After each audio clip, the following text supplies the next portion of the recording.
Welcome to the Career Refresh Podcast. I'm your host, Jill Griffin.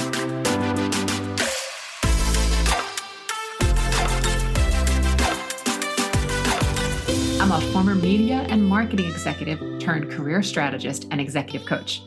I spent my career working my way up and through the ranks of global organizations and startups, and today I show others how to do the same.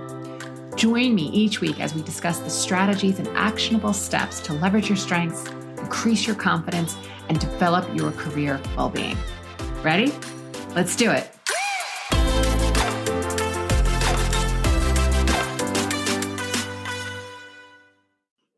Hey, this is the Career Refresh, and I'm your host, Jill Griffin. Okay, everyone's asking me this lately, so I thought, gosh, you know what? Let me just get a podcast out on job interviews. And everyone's talking about, my clients or people are DMing me or emailing me and asking me like, how do they prepare? They want to make sure that they're as best as they can be. And it really sounds like everyone's looking for this level of perfection. And I get it. We've all absolutely been there, right? It's the morning of the interview. You're like maybe a little nervous. You feel like you've done your studying. You're thinking about what you're going to wear. We know everyone's only going to see you for the most part from the waist up. If you're doing an in-person interview, I will tell you you're on the rarer side because most of the first screener interviews are still being done through video. It just saves time for all involved. And, thinking like you're prepared, but are you ready? And if you have not interviewed in the last few months, I'm going to tell you there's a good chance you're not prepared or ready. The marketplace has changed so much from the resume to the entire interview process to the actual interview.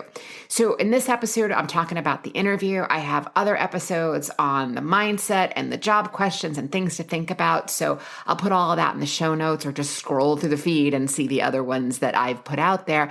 But this episode, we are going to focus on the actual preparedness for the job interview. Okay, so one, I want you to study the company. I want you to dig into social media profiles, click around, find the interviewer, find anyone else that works there, any related connections. Did you work at the same company? Do you have people in connection that are like your first and second connections, right? Not these distant random connections. Did you attend a conference together? Did you go to the same university? Find the areas of connection that will come in really handy for maybe breaking the ice during the interview. I want you to prepare next for the relevant questions. Again, do research. Whether you call it G Mafia or the FANG companies, even if you're not interviewing at FANG or any of those top tech companies, I still want you to go and Google the types of questions that you need to be ready to answer. It is really important to have that level of fluid. And so much of those questions, it's not about getting the answer right. It's seeing how you think on the spot, right? Are you able to handle the pressure of like the most outrageous question? Like, how do you find a needle in a haystack? Which you're like, wait, do they really want an answer to this? Yes, they want you to really think through. Well, you know what? I'm going to get the biggest magnet possible and I'm going to put it near the haystack and I'm going to find the needle, right? It's about, I know you're probably like, what, Jill? No, seriously, it's about how you think and how you can handle the uncomfortableness of sort of a wackadoo question. And then, yes, sometimes it's if you're an engineer or you're STEM or you're doing that, they definitely want to see that you can think and do math and calculus on the fly. But for anybody else who's working within other areas, those questions, again, are simply about how you can think and how you can handle something that you don't know. I'm going to ask you next to write out your answers. In your practice, I want you to go long form. I want you to get crisp. I want you to be compelling. And I want you to think about the bullet points of what you're going to say. You're going to have your career narrative nailed. We're going to talk about any of the gaps in your resumes. If you were at a company for a short stint, how are you answering that? If you were laid off recently, how are you answering that? You want to think all through those questions in advance so that they feel smooth and easy. And just because someone asks about your gap in your resume, okay, fine. There's somebody who might be being a dick out there, but It all depends on how you answer it. If you answer it like, oh my God, I used the 3 months that I had off to travel and I did, if you take control of it and your energy shows like, I ain't got anything to be uncomfortable with, you're going to change the tone of the interview. Again, most people are asking because they just want to, again, see who you are as a person and how you think. There occasionally could be a dick, but just answer it with that confidence and fun of what you actually did during your time off. So next, I'm going to tell you to practice your answers in front of a mirror. I want you to see if it feels natural. Do you feel like you're totally in like the BS bingo? You're answering questions and you're stringing a whole lot of words together, but like no one actually knows what you're saying. Are you overly jargony? Are you too verbose? I want you to get to the point. When I do this exercise with clients, even people who are media trained, they often are laughing at how long it takes them to get to the question, or they answer it too concise and someone's like, okay, you didn't give me anything to go with, right? So really practice it. And I want you to practice it out loud in a mirror. It's also about maintaining eye contact and seeing how natural you feel. In this process, the next thing is you're going to know the 3 to 5 things that you are known for. Why are you the solution to their problem? Nailing quick, like 90-second impact stories is really where you're going to win here. I want you to practice with a friend or a mentor, or better yet, get an unbiased coach like me. Practice, have the back and forth, be hit up with those questions. Really make sure that you are comfortable for the obvious questions and sometimes the not so obvious questions. I would even recommend that you practice on video, especially if you are doing this interview via Zoom or Microsoft Teams or Google Hangouts. Practice on video, also making sure that you have that software downloaded so that the morning of the interview, you're not suddenly going, oh my God, I got to be there in 2 minutes and I haven't downloaded anything yet. All of that. Practicing on video is also make sure you're maintaining the eye contact. We all have a habit of looking at ourselves. You can hide yourself and only look at the speaker, and make sure you're looking up at the camera, not where you think their eyes are on the screen. Give eye contact. Then I want you to prep your space. I can't even tell you how many times I have met people for consults or networking or, partnerships discussions, and I can see their toilet. I can see their bed.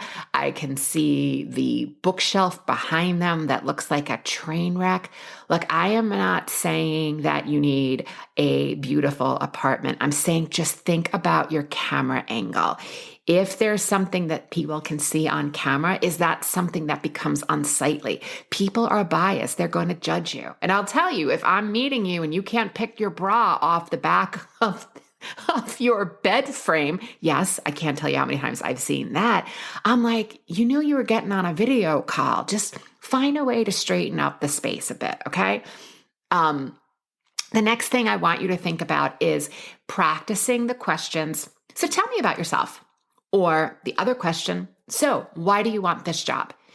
And remembering you're answering these questions is not about you, it's about them. So you want to find a way to take your true answer and weave it into what they are going to want to hear based on the job description or what you know about the job. This is how you start setting yourself up as the candidate to solve their problem. And next, I want you to think about how you are going to ask the interviewer questions. Don't say something like, nope, I think we've covered everything. Make sure you have questions ready. This is really, really important. The next thing is when you're thinking about the preparedness, right? That's all about getting prepared. And I recently did an episode on it. So again, dig back on that one and look at the difference between being ready and prepared. That's about being prepared. Being ready is spending time with your state of mind before the actual call. What do you want to be doing for the hour or 30 minutes before the call? I get it. If you're back to back or you're commuting or you're driving to the interview or you're jammed all day, it is harder. But then this means that you need to put the time in, put the credits in the bank that morning. So I always go to music because music is the fastest way I find for both myself and my clients to get into state. And seriously, it would serve you to have a playlist that is for pumping you up or putting you in a calm state. Like, again, everybody's brain works differently, but I have a mixture of songs. So anything from like Eminem's Lose Yourself, like that whole 8 Mile soundtrack is awesome. It could be Lizzo's Good as Hell. It could be The Room Where It Happens from Hamilton, which is a mixture of Leslie Odom and Lin-Manuel Miranda. Tom Petty, I Won't Back Down.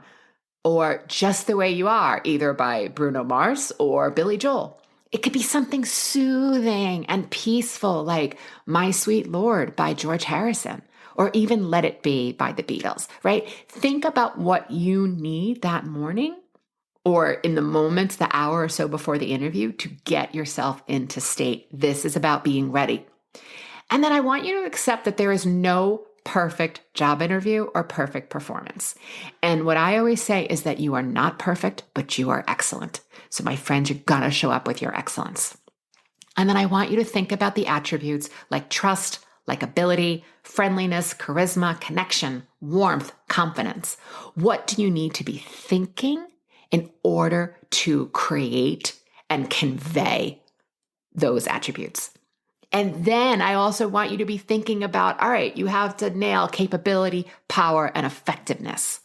What do you need to be thinking in order to create the feelings that will help you convey capability, power, and effectiveness? You can be prepared and ready. You have to spend some time getting into state. And if you need help, I'd be honored to be your coach.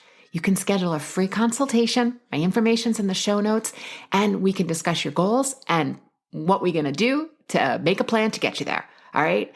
Friends, as always, email me questions, send them to hello@jillgriffincoaching.com. I love hearing from you. And I love that so many of you do email me. It's great. I love that this podcast continues to serve, which is really the reason why I put it out there. How can I help people on their journeys? All right, friends, I'm wishing you an amazing week. And as always, here's to possibility. Hey, thanks for listening to the Career Refresh podcast. If you're enjoying this and you want more information, go to my website, jillgriffincoaching.com. There you can find information on how to work with me one-on-one or my group programs, or even bring me into your workplace. I'll put the link to my website in the show notes.